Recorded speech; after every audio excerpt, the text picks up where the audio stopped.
प्रधानमंत्री जी और केंद्र सरकार तो कह रही है कि चाइना का कोई कब्जा ही नहीं है, हमारे टेरिटरी में है ही नहीं वो लोग। पर आपका चैनल तो कह रहा है, आपका चैनल झूठ दिखा रहा है इसका मतलब। हम तो वही दिखा रहे हैं जो सैटेलाइट मैप दिखा रहे हैं। तो वो अब फिर या तो आप जानो या वो जाने। अरे अलते में भलते में राफे कवाली, सब शाने खड़े ले कोई नहीं देता ताली। इनसे पूछ लो मोदी मोदी चिल्लाने से हाउस टैक्स माफ होता हो तो मैं भी चिल्लाऊंगा मोदी मोदी। अरे मोदी ने तुम्हारी बिजली के रेट कम करे क्या? अगर बिजली के रेट कम होते हो मोदी मोदी चिल्लाने से मैं भी चिल्लाऊंगा मोदी मोदी मोदी। मोदी मोदी करने से पेट नहीं भरता,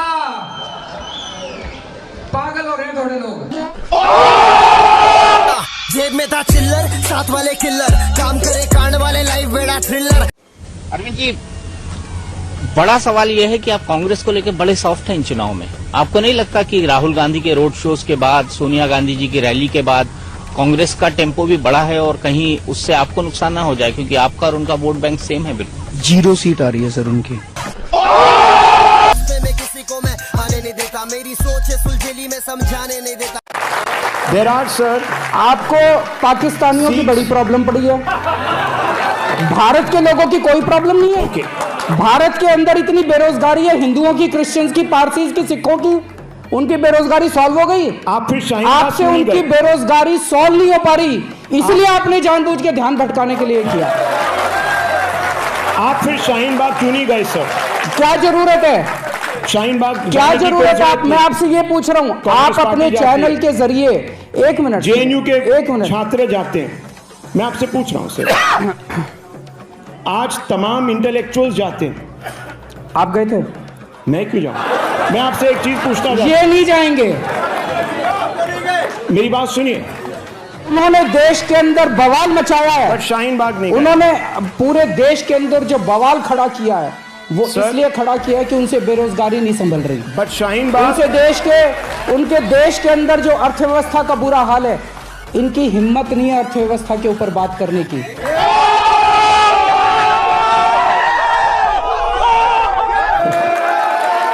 इनकी हिम्मत नहीं है बेरोजगारी पे बात करने की।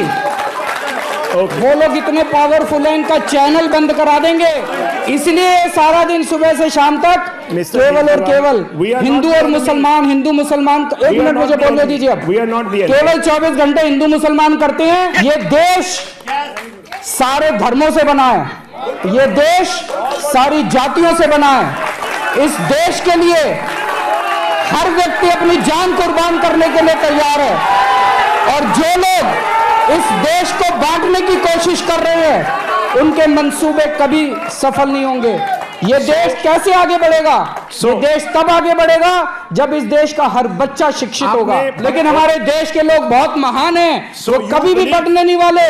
वो इनके और बीजेपी के मंसूबों के ऊपर पानी फेर देंगे। हाँ, आँख बंद, नाक बंद, खोटा खोटा बात बंद, बनना है तो बाप बंद। एलजी कहता है कि तुम नहीं कर सकते, मैं करूंगा, तो करना। परेशान हो गए हम लोग 2.5 साल से, ये भी परेशान हो गए, हम भी परेशान हो गए। करो फिर, हमारी पावर है, हमारी पावर है। जब तक हम कह रहे थे करो करो करो करो, तो कह रहे थे तुम करो। आज हमने कर दिया तो कह रहे हम करेंगे, तो करो ना भाई, क्यों नहीं कर रहे? आपके एलजी साहब, अगर असेंबली की पावर है तो आज हो रहा है। तो आपकी प्रोसीजर क्या है कि लॉ डिपार्टमेंट का ये नहीं आया, तो हमको जनता बेवकूफ है जो हमको चुना था? तो लॉ सेक्रेटरी को ही चुन लेती जनता। जनता ने मुख्यमंत्री को चुना था, जनता ने एजुकेशन मिनिस्टर को चुना था, जनता ने आपको चुना था, तो जनता बेवकूफ है? जनता लॉ सेक्रेटरी को चुन लेती, क्या जरूरत थी मुख्यमंत्री को चुनने की? बेवकूफ मत बनाओ।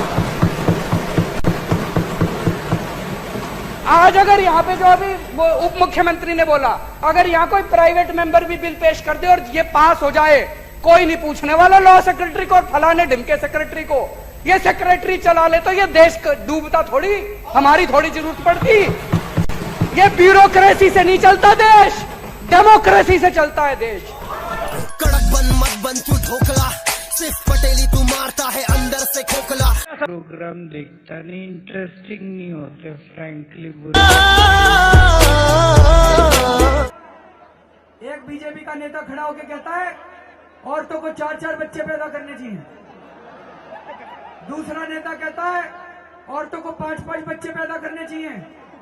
इनके खट्टर साहब जो मुख्यमंत्री हैं हरियाणा के, कहते हैं मैं लड़कियों को जीन्स नहीं पहनने दूंगा। इनका दूसरा नेता कहता है लड़कियों को मोबाइल फोन नहीं इस्तेमाल करना चाहिए। इनका तीसरा नेता कहता है लड़कियों को ज्यादा पढ़ाना नहीं चाहिए। इनका चौथा नेता कहता है लड़कियों को नौकरी नहीं करनी चाहिए। कहां ले जाएंगे ये बीजेपी वाले इस देश को? ऐसे लग रहा है 16वीं 17वीं सदी में ले जाएंगे देश को।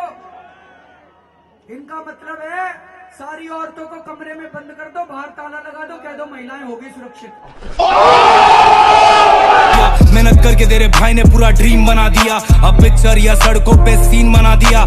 इस बार क्या आपको लगता है कि प्रधानमंत्री नरेंद्र मोदी के नाम पर जब चुनाव लड़ा जाएगा, और अभी वो बहुत बड़ी मेजॉरिटी से वापस आए हैं, तो कहीं ना कहीं उससे परेशानी होगी आपको? दिल्ली का जवाब दे रहे हैं आपका। दिल्ली का चुनाव दिल्ली के काम पे होगा। 5 साल में दिल्ली सरकार ने जो काम किया उन कामों के ऊपर जनता वोट डालेगी। बीजेपी के किसी लोकल कैंडिडेट को अब अपना कंटेंडर देखते हैं? मनोज तिवारी, बहुत सारे नाम हैं यहाँ पे, विजय गोयल, हर्षवर्धन। मनोज तिवारी जी गाना बहुत अच्छा गाते हैं, नाचते भी अच्छा है। मैंने अभी एक, आपने देखा उनके नाच का एक वीडियो चल रहा है, वो बियर की बोतल ली हुई है। नहीं पर अरविंद जी, कोई अगर कलाकार है, मैं मना नहीं कर रहा, बुरी चीज है? मैं तो तारीफ कर रहा हूँ। नहीं तो क्या वो सीएम इसलिए नहीं बन सकता है क्योंकि वो नाचना गाना जानता है? मैं तो तारीफ कर रहा हूँ, मैं कह रहा हूँ सबको उनका वो रिंकिया के पापा सुनना चाहिए।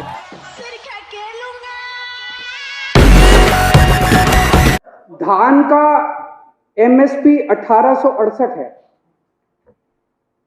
उत्तर प्रदेश और बिहार में ये 900,000 रुपए में बिक रहा है।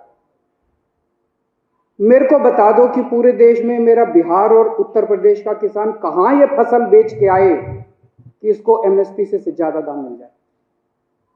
हवा में बात करने से क्या फायदा है? कहीं भी बेच लो, कहीं भी बेच लो। अरे कहां बेच लें, बताओ तो सही। उनसे पंजाब में खरीदेगा, उत्तर प्रदेश में उनसे 800 रुपए में बेच के वही बड़े बड़े पूंजीपति इतनी महंगाई कर देंगे कि वो पूरे देश के अंदर इसको महंगा बेचेंगे। ये पिछले 6-7 साल से आप लोग देख रहे हो कि भारतीय जनता पार्टी ने चुनावों को कितना महंगा कर दिया। कितना पैसा खर्च होता है चुनाव के अंदर, कितना पैसा खर्च होता है। ये कानून किसानों के लिए नहीं बनाए गए, ये कानून भारतीय जनता पार्टी के चुनावों की फंडिंग कराने के लिए बनाए गए। इसको ये देश जितनी जल्दी समझ ले, किसान तो समझ गए, बाकी देश भी जितनी जल्दी समझ ले उतना अच्छा होगा। तो अध्यक्ष महोदय, मैं इसका समर्थन करता हूं और ये 3 कानून हैं,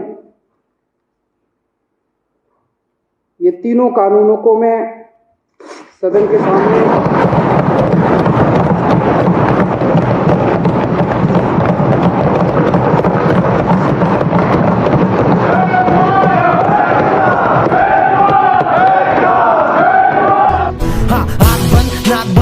खोटा बात बन बनना है तो बाप बन। If you like the video, do like, share and subscribe to Billy Talks. Thanks for watching.